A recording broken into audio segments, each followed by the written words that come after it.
Roses are red, violets are blue, and raspberries are also blue? Raspberries are one of the most well-known berries of the world, sitting with strawberries and blueberries. But why is it that we always color this red berry blue? In this video, we'll be going over the whens and whys of the blue raspberry. Stick around till the very end and find out just how the food industry has been brainwashing us. For good or bad?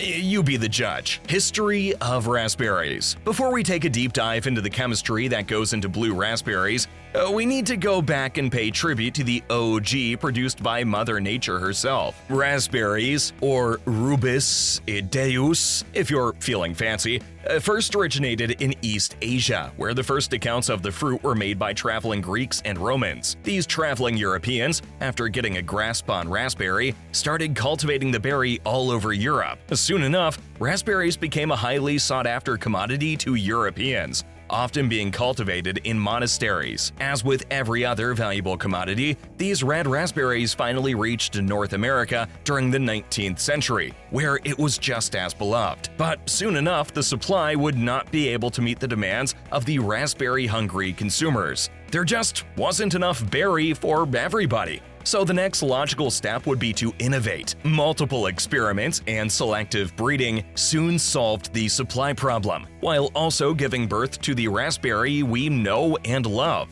Today, raspberries are commercially produced, harvested from massive orchards, and harvested and processed by industrial machinery. Raspberries are filled with antioxidants, fiber, and all sorts of other dietary magic, making these berries a healthy snack for anyone on a diet. Raspberries are also effective antioxidants, proven to reduce the risks of heart diseases and even cancer. These small red berries are characterized by their sweet and tart taste, which makes them perfect for dishes such as pies, jams, tarts, and other sweetened desserts. But as it turns out, the raspberry flavor was so popular that the supply still wouldn't meet the demands. So food scientists had to go back to the drawing board. Only this time, the answer is a bit more artificial. Artificial flavorings. Science is built on the shoulders of giants, but food science is built on their enormous guts. As the demand for raspberry desserts kept getting higher and higher, the next logical step would be to artificially recreate the flavor. Now, artificial flavors aren't anything new,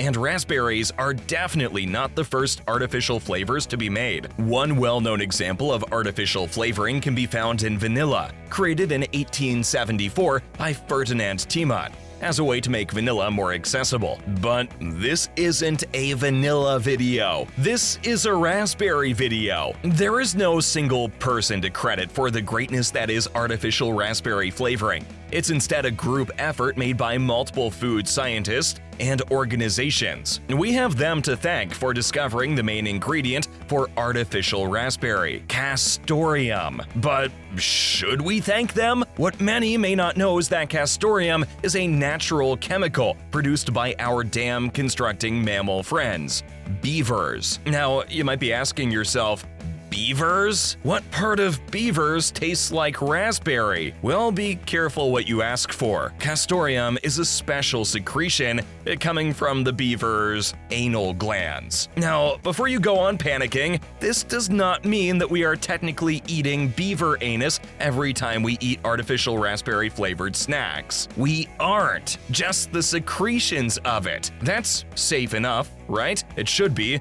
because castoreum is also used in various perfumes and even strawberry flavorings. Hey, if it smells like raspberry and tastes like raspberry, then there should be no problem with that, right? So now that we've dealt with the origin story of raspberries and their artificial upbringing, we now find ourselves in the present. Artificial raspberries today. Today, many sweets and candy brands make use of artificial raspberry flavoring to fill in the raspberry flavor of their roster. One famous example of a candy that uses raspberry flavoring would be Jolly Ranchers Blue Raspberry. Jolly Ranchers are hard candies with an assortment of flavors. delicious, but blue raspberry might be its most famous flavor yet. You might even see people picking these blue bejeweled candies out of an assorted bag just because they're so delicious. Another brand that uses artificial raspberry flavoring would be Airheads with their blue raspberry flavor. Probably their most popular flavor to date,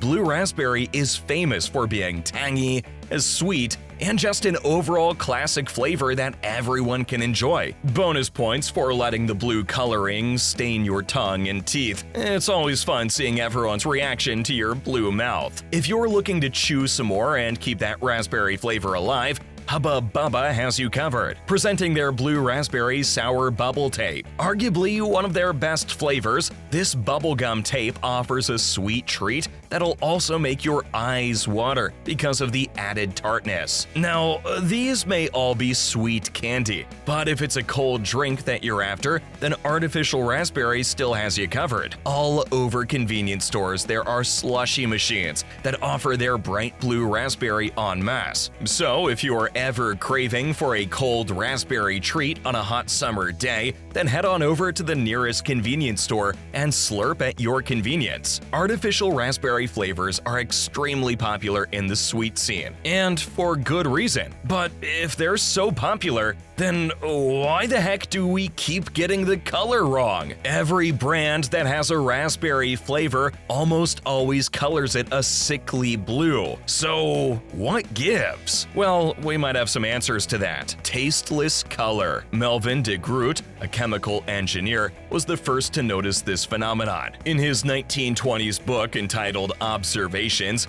Dr. de Groot noticed that pink lemonade often sold more than regular lemonade, even though they were the same flavor. That's when Dr. de Groot noticed that color and taste are two different sensations, and sometimes they can work hand in hand with each other. Another observation noted by Dr. de Groot was that oftentimes consumers couldn't even tell that they were drinking grape-flavored soda unless the soda itself was colored purple, and thus a relationship, or even the lack of, started to show itself. Because as we start connecting the colorful dots here, grapes are purple, strawberries are pink, cherries are red, and that means that raspberries are missing a spot. Curse you, color red, for being so appetizing. That's when the food industry all somehow collectively decided that blue shall now be the color that raspberry shall be identified with. But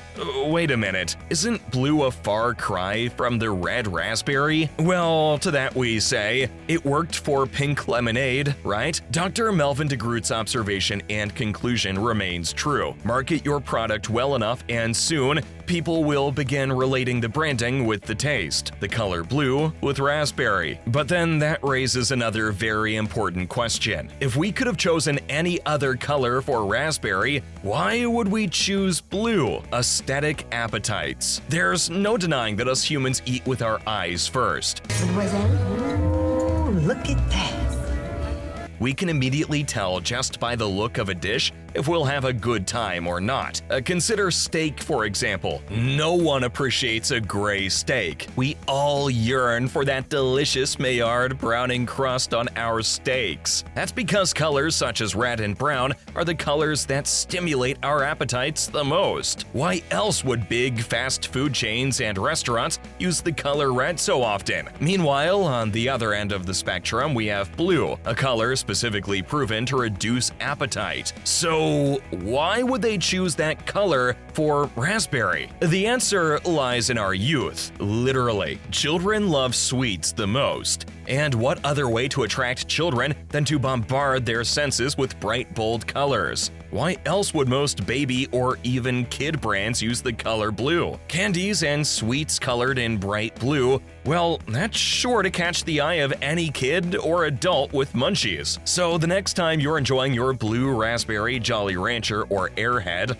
always remember that you've basically been brainwashed by marketing to relate the color blue with raspberry. So we've managed to weave through the history of raspberry and properly explained the origins of this discolored berry. Just goes to show that marketing goes a long way. and you can make anyone believe anything you say as long as enough people say it loud enough and often enough. So, how about you? What color would you have given raspberries? Would you have replaced one of the top berry colors instead? Maybe a better question would be, what about blueberries? Well, let's leave that dilemma for another video.